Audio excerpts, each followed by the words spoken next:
በስመ አብ ወወልድ ወመንፈስ ቅዱስ አሐዱ አምላክ አሜን። በዓለም ላይ የምትኖሩ ኦርቶዶክሳውያን እግዚአብሔር ልጆች ሰላም እግዚአብሔር ይብዛላችሁ። ገብረ መስቀል ሚዲያ ነው። በሳምንት 2 ቀን ማክሰኞና አርብ ስርዓተ ቤተክርስቲያን እንማማራለን። እንግዲህ ስርዓቱን ካልተማርነው አናውቀውም፣ አናደርገውም፣ አንጠብቀውም። ካልጠበቅነው ደግሞ በረከት አናገኝምና እንድናውቀው ግድ ይላል። በተለይ በዚህ ዘመን ስርዓተ ቤተክርስቲያንን ጠንቅቆ አውቆ እንዴት መግባት እንዴት መውጣት እንደገና ስርዓቷስ ምንድን ነው እንዴት ስናከናውነው ብሎ መጠየቅ ግድ ነው። በ40 ቀን ወንዶች ሴቶች በ80 ቀን ክርስትና እንደሚነሱ እንደገና ደግሞ ክርስቲያኖች ጋብቻቸውን ሲችሉ በተክሊል ካልቻሉ ደግሞ በቅዱስ ቁርባን። ተክሊል ማለት ለጠበቁት ድንግልና ንጽህና ሽልማት ሲሆን ቁርባን ማለት ደግሞ ከእግዚአብሔር ጋር መኖር ማለት ነው። ስለዚህ ጋብቻ ከእግዚአብሔር ጋር ለመኖር ወስነን ስንገባበት ትልቅ ስጦታ አለው፣ በረከት አለው። የሚወለዱ ልጆች ይባረካሉ፣ ንብረት ይባረካል፣ ሀብት ይባረካል፣ ጊዜ ይባረካል፣ እድሜ ይባረካል፣ ስራ ይባረካል እና መውጣት መግባት ይባረካል እና እግዚአብሔር ቡሩክ ሁን ይላል። ቡሩክ ለመሆን ልጆች እንዲባረኩ ለመሆን ትዳርን በእግዚአብሔር አስባርኮ መጀመር ትልቅ ነገር ነው። ስራንም በእግዚአብሔር አስባርኮ የዓለም ሯጮች እናውቃቸዋለን። የኢትዮጵያውያን ሯጮች በውጭው ዓለም ላይ ሄደው እኮ እንዲህ አድርገው አማትበው እኮ ነው ሩጫቸውን የሚጀምሩ። ሲጀምሩም አማትበው ነው፣ ሲጨርሱም አማትበው ነው። ደግሞ አንዳንዶቹ ስዕል በደረታቸው ውስጥ ይዘው ሄደው አሸንፈው ሲወጡ መጨረሻ ላይ ያወጣው ለዓለም እንደሚያስታውቁ አሉ። የታደሉ ያልታደሉት ደግሞ ስዕል ሲቀዱ ይውላሉ። የታደሉት ስዕል ይዘው ያሸንፋሉ፣ ይቀድማሉ። ያልታደሉት ስዕል እየቀደዱና እየቆነጻጸሉ ይውላሉ። የታደሉት የቅዱሳንን ስም ይጠራሉ፣ ያልታደሉት ደግሞ ያቆሻሉ። እንዲህ አይነት ነገር አለና የቤተክርስቲያናችን ስርዓት ለይተን ማወቅ ስላለብን እየተማማርን ያለ ነው እና ባለፈው ከዲቁና እስከ ፓትርያርክ ከፓትርያርክ እስከ ዲቁና ያለውን ተመልክተናል። ስለ አሿሿሙ ደረጃም አንድ ፓትርያርክ ሲሾም ጳጳሳትና ሊቃነ ጳጳሳት መኖር እንዳለባቸው የሚለውን ነገር ተመልክተን ሁሉንም ስርዓት አይተናል። አሁን ደግሞ ዛሬ የምንመለከተው የኤጲስቆጶሳት ሲመተ ክህነት ስርዓት እንዴት እንደሆነ የምናይበት ጊዜ ነው እና ማየት ነው። ለምሳሌ አሁን ምንድነው መነኩሴ አለ። መነኩሴ ያው ተራ መነኩሴ፣ እዚያ ቀጥሎ ቆሞስ የሚባል አለ። ከዚያ ቀጥሎ ኤጲስቆጶስ የሚባል አለ። ከዚያ ቀጥሎ ጳጳስ የሚባል አለ። ከዚያ ቀጥሎ ሊቀ ጳጳስ አለ። ከዚያ ቀጥሎ ፓትርያርክ። ይህን ማወቅ እኮ ነው። ስለዚህ አሁን ከፓትርያርኩ ወርደን የኤጲስቆጶሳት ሲመት፣ ኤጲስቆጶሳት ወደ ጳጳስነት ማለት ነው። ሊቀ ጳጳስ የሚባለው ከበታችሁ ሲሾሙ ነው። አሁን ለምሳሌ አሁን ባለንበት ዘመን ላይ ጳጳሳት አሉ 9 ጳጳሳት አሉ ማለት ነው። እነዚህ 9 ጳጳሳት ሊቀ ጳጳሳት የሚሆኑት ከዚህ በሚቀጥለው ሲሾሙላቸው ነው። አንድም ሚሾም 5 ሚሾም ሲሾምላቸው የላይኞቹ ምን ይሆናሉ? ሊቀ ጳጳስ። አንድም ቢሾም ላይኞቹ 9 ሊቀ ጳጳሳት ይባላሉ። ለምን? ከታች አንድ ጳጳስ ስላለ ማለት ነው። የቤተክርስቲያኗ ስርዓት ነው። ከታቻቸው ግን ጳጳስ ከሌለ ግን ጳጳስ ነው የሚባሉት እንጂ ሊቀ ጳጳስ አይባሉ። ሊቀ ጳጳስ ለመባል ከታቻቸው ለምሳሌ 100 አለቃ ለመባል 99 ወታደር ያስፈልጋል። 10 አለቃ ለመባል 9 ወታደር ያስፈልጋል ማለት ነው። እንደዚያ መኑ ማለት ነው። ማወቅ መቻል ነው። ዓለም ምንድን ነው? ሕግ ይወፅም ጽዮን ቃለ እግዚአብሔር እምኢየሩሳሌም። ሕግ የወጣው ከቤተክርስቲያን ስለሆነ ሻለቃ የሚባለው እኮ 999 ወታደር ያለው እኮ ነው እኮ አይደለ? ይሄ ነው እንግዲህ። ስለዚህ ይህንን ማወቅ መቻል ያስፈልጋል ማለት ነው። እና ኤጲስቆጶስ ማለት ኖላዊ ጠባቂ ማለት ነው። የፍትህ መንፈሳዊ ላይ የምናገኘው ነው። ሕዝቅኤል 34 ቁጥር 1 እስከ 10፣ የዮሐንስ ወንጌል 1 10 26 እንዲሁም 21 15 ላይ ስንመለከት ኤጲስቆጶስ ማለት ኖላዊ ወይም ደግሞ ጠባቂ ማለት ነው። በዝርዝር እንመልከተው። ለምሳሌ አሁን ሕዝቅኤል 34 ላይ በጎችን ጠብቅ፣ በጎችን እንዳይበሉ፣ በጎችን እንዳይጠፉ፣ በጎችን እንዲበዙ እንጂ እንዲቀንሱ አልፈልግም። በጎችን ያጠፋ፣ በጎችን ያልተንከባከበ፣ በጎችን ያልጠበቀ ቢኖር ቢጠፉ ደማቸውን ከሱ እጅ ላይ ፈልጋለሁ ይላል ሕዝቅኤል ላይ ባጭሩ። እንደገና ዮሐንስ 10 ደግሞ 2 ላይ በጎች እኔን ያውቃሉ፣ ድምፄን ይሰማሉ፣ ይከተሉኛል ይላል።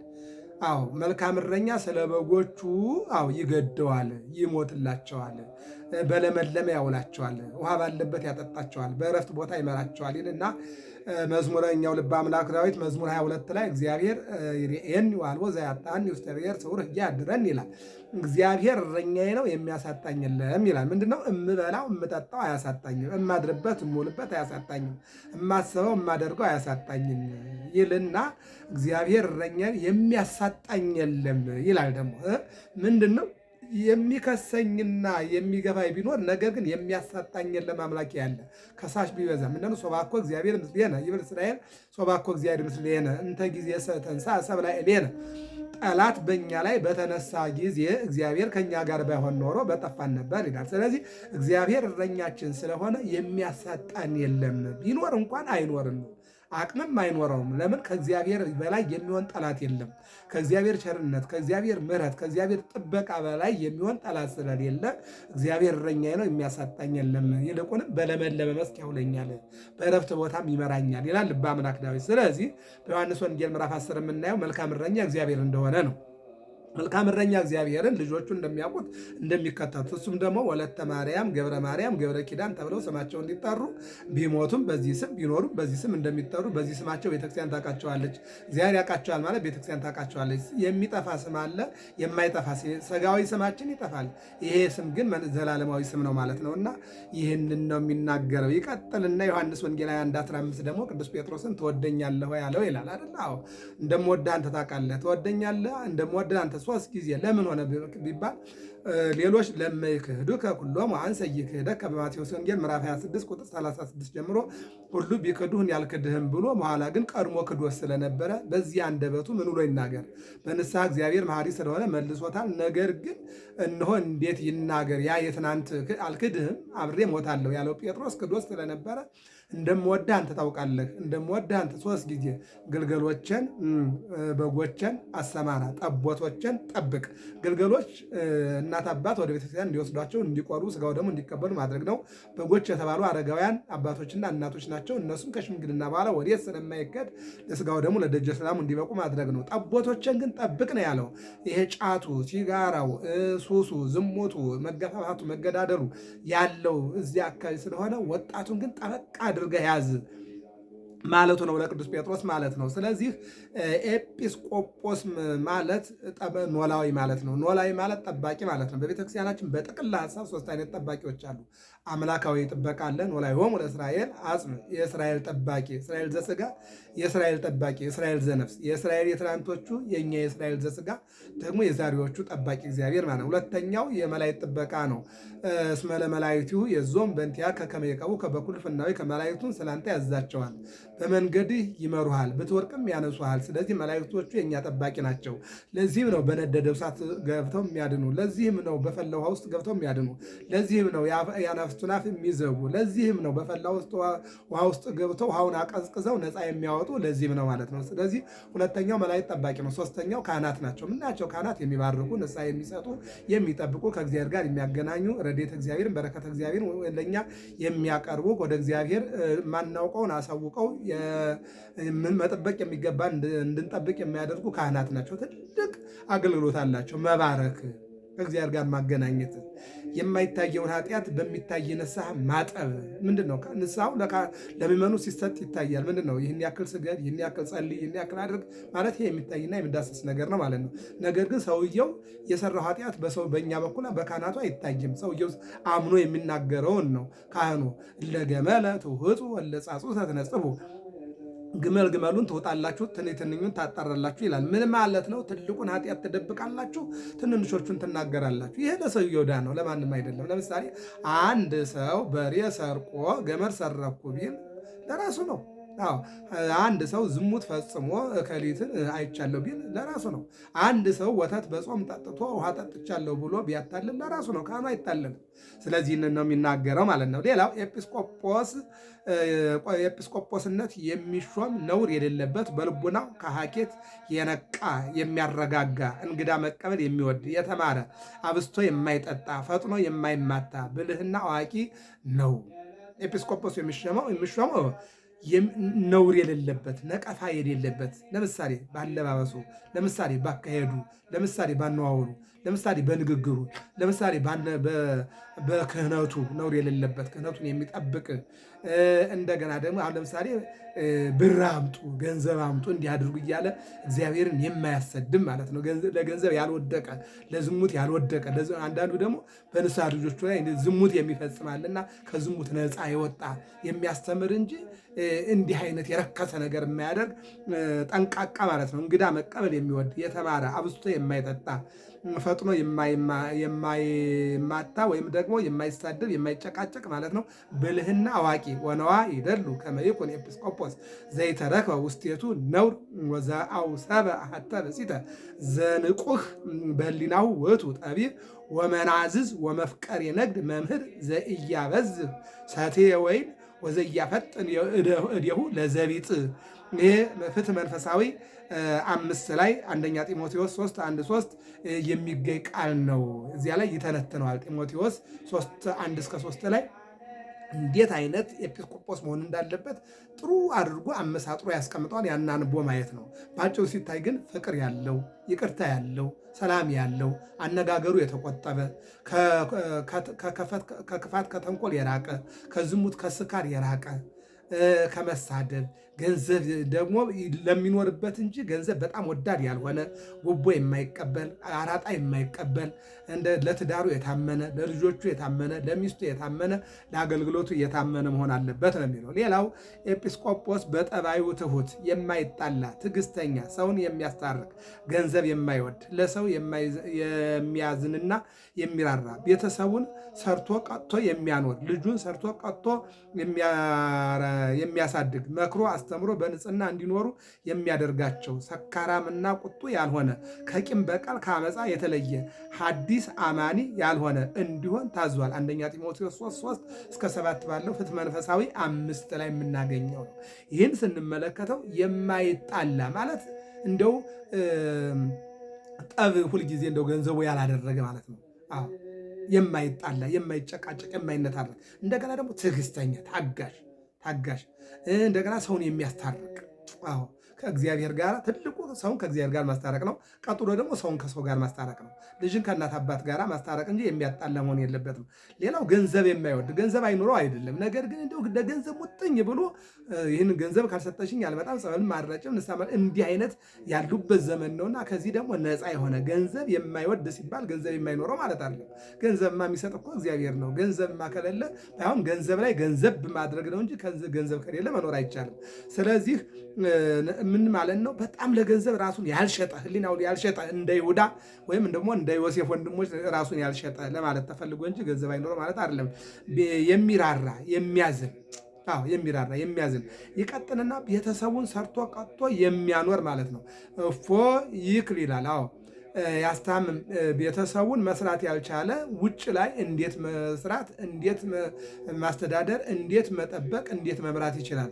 ሚስቱን ልጆቹን ጥሩ አድርጎ ያላስተዳደር ሀገር እንዴት ይመራል? ማህበር እንዴት ይመራል? ይህን ነው የሚናገረው። እና ልጆቹን ሰርቶ ቀጥቶ የሚያሳድግ መክሮ አስተምሮ በንጽህና እንዲኖሩ የሚያደርጋቸው፣ ልጆቹን አሳድጎ በተክሊል እንዲያገቡ፣ በቁርባን እንዲያገቡ፣ ለትምህርታቸው ታማኝ እንዲሆኑ፣ ለሀገራቸው ታማኝ እንዲሆኑ፣ ለወገናቸው ታማኝ እንዲሆኑ የሚያደርግ። አሁን ዛሬ የካህናቱ ልጆች ሌላ ከሆኑ ምዕመናኑ ምን የእሳቸው ልጆች እኮ መናፍቅ ናቸው ሌላ ናቸው የሚል ነገር ጉድለት ያመጣል። ስለዚህ መጀመሪያ ከራስ ነው ቤት መጠበቅ የሚቻለው። የራስን ቤት ባዶ አድርጎ ሌላ ቤት ላይ ምን አስተካክላለሁ ማለት አይቻልም። ትምህርት የሚጀምረው ከራስ ስለሆነ፣ ለውጥ የሚጀምረው ከራስ ስለሆነ፣ ንጽህና፣ ቅድስና፣ ክብር የሚጀምረው ከራስ ስለሆነ ነው የሚለው። ሰካራምና ቁጡ ያልሆነ፣ ከቂም ከበቀል ከአመፃ የተለየ፣ ሐዲስ አማኝ ያልሆነ። ምክንያቱም አዲስ አማኝ ራሱ የሚማር እንጂ አባት ሆኖ ሊጠብቅ ስለማይችል ነው የሚለው። ሌላው ኤጲስቆጶስ ከ50 ዓመት በታች እንዳይሾም ተከልክሏል ይላል። 50 ዓመት በታች አይሾም። ይሄ ነው የቤተክርስቲያኗ ስርዓት ነው። ወዘይኮነ ሕይወቱ ሕጹጸ እም50 ዓመት ይላል ፍትሐ ነገሥት 5 ላይ ፍትሕ መንፈሳዊ ላይ የሚናገረው ነው። 50 ዓመት ካልሞላው እንዳይሾም። ለምን? በዚህ ዕድሜ ውስጥ ነው መሾም ያለበት። አይምሮውን ዋጥ ያደረገ አባትነቱ የተጠበቀ የታወቀ መሆን አለበት የሚነገረው። ይሄ እንደውም ሁለት ፀጉር ነጭና ጥቁር የሆነበት ይልቅም ደግሞ ፊቱ ሰውነቱ ግዙፍ የሆነ እንደዚህ አባትነት እንደዚያ ነው። በቃ እንደው አንዳንድ ጊዜ እኮ አባ ለመባል የሚከብድ ነገር አለ። ያ እንዳይሆን ማለት ነው። ኤጲስቆጶስ ብሉይ ሐዲስ የተማረ እንዲሆን ታዟል ይላል። ዛሬያ ቤተክርስቲያናችን የተቸገረችው በጎጥ በክልል በመንደር በሰፈር የመጣ ሹመት ነው። አሁን ሀገር ግራ እያጋባ ያለ ቤዛ አይደለችም፣ ቤዛ ትሆናለች፣ ቤዛ ነው የሚል ነገር። ለዚህ ነው ሊቃውንቱ ስልጣን ኤጲስቆጶስነት፣ ጳጳስነት ስልጣን እንጂ እውቀት አይደለም የሚሉ ሊቃውንት። ለዚህ ነው እውነት ነው። ስልጣን ክብርና ስጦታ እንጂ እውቀት አይደለም፣ እውቀት አይደለም። ነገር ግን ምን ይላል ብሉይና ሐዲስ ቅኔውን ድጓውን ያመሳጠሩ መሆን አለባቸው ነው የሚለው። አሁን ግን ከከሌ ክልል ወይም ደግሞ ከከሌ ሀገረ ስብከት ከአማራ፣ ከትግሬ፣ ከኦሮሞ ከዚህ እየተባለ የቤተ ክርስቲያኗ ስርዓት እየፈለሰ መሆን ያለበት ምንድን ነው? ሊቅነታቸው ታውቆ ከየትም ይምጣ መስፈርቱን የሚያሟላ ብቻ። ኢትዮጵያ የሁሉም ናት። የኦሮሞ ናት፣ የአማራ ናት፣ የጉራጌ ናት፣ የትግሬ ናት፣ የአፋር ናት፣ የደቡብ ናት፣ የጉራጌ የሁሉም ናት። ነገር ግን ቤተክርስቲያኗ ደግሞ የሁሉም ናት። ኢትዮጵያም የሁሉ ናት። ቤተክርስቲያኗም ደግሞ ለሚኖርባት የሁሉ ናት። ይህ ከሆነ ደግሞ ምን መሆን አለበት? ጵጵስና የሚሾም እውቀትን ያማከለ እንጂ ወንዝና ተራራን ያማከለ መሆን የለበትም። አለቀ። እኛ ለምሳሌ ስንማር በየክፍለ ሀገሩ በአራቱም ክፍለ ሀገር ተዘዋውረን ያስተማሩ ያም ነው። ምንኩስና በየቦታው ሐዋርያ ማለት እየተዘዋወረ ማስተማር ነው። ምንኩስና እየተዘዋወሩ ማገልገል ነው። ጳጳስነት እየተዘዋወሩ ማገልገል ነው። ነገር ግን ይሄ ክልል ውስጥ ተወሽቆ ከተባለ በቋንቋ ይሾምና ቃለ እግዚአብሔር ዜሮ ይሆናል። ቋንቋ እውቀት እንጂ እነሆ ምን አይሆንም ማለት ነው፣ ክብር ሊሆን አይችልም። እውቀት ነው ቋንቋ። ነገር ግን መስፈርት አይሆንም፣ ለጵጵስና መስፈርት አይሆንም። ቋንቋው ስንናገርበት የተማርነው ልንናገርበት እንጂ በቋንቋነቱ ምንመጣ ነገር የለም። ስለዚህ ለምሳሌ ብሉይ ኪዳን፣ አዲስ ኪዳን ሊቃውንት መነኮሳትን ለማወቅ ቋንቋ ይጠይቃል አይደል? ቋንቋው ግን ብሉያቱን ሐዲሳቱን ካልተማርንበት ምን ያደርገዋል? አያደርገው። ይህን አድርግ ሲባል አልተማርኩትም ነው የሚለው። ቋንቋ ያውቃል ግን አልተማረም። ካልተማረው ከየት ይመጣል? ለዚህ እኮ ነው ምን አለ ብሉያት ሐዲሳት የተማሩ መሆን አለባቸው ይልና ኤጲስቆጶሱን የሚመርጡት 30 ዘመን የሆናቸው ናቸው። ከዚያ በታች ያሉ መምረጥ አይችሉም ነው የሚለው። ኤጲስቆጶሱን የሚመርጡት 30 ዘመን የሆናቸው ናቸው። ፍትሐ ነገሥት 5 ይህንን ይናገራል ማለት ነው። ያስተማረን የመከረን አምላካችን ልዑል እግዚአብሔር ስሙ ለዘላለም የከበረና የተመሰገነ ይሁን። ገብረ መስቀል ሚዲያ ነው። ሰብስክራይብ፣ ላይክ እና ሸር አድርጉ። ይቀጥላል፣ ገና እንጨርሰዋለን። አሁን ምርጫ ኤጲስቆጶስ ምርጫ ነው ያለነው፣ እንቀጥለዋለን። ገብረ መስቀል ሚዲያ ነው። ሰብስክራይብ፣ ላይክ እና ሸር አድርጉ። ነገ ረቡዕ ደግሞ በደብረ ይባቤ ቅዱስ ያሬድ ቤተክርስቲያን በልዩ ጉባኤ ላይ እንገናኛለን።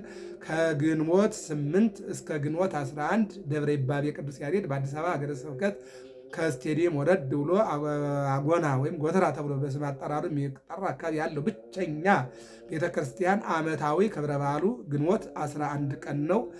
ታቦታት ወጥተው 11 ጽላት ወጥቶ ኢትዮጵያን ይባርካሉ።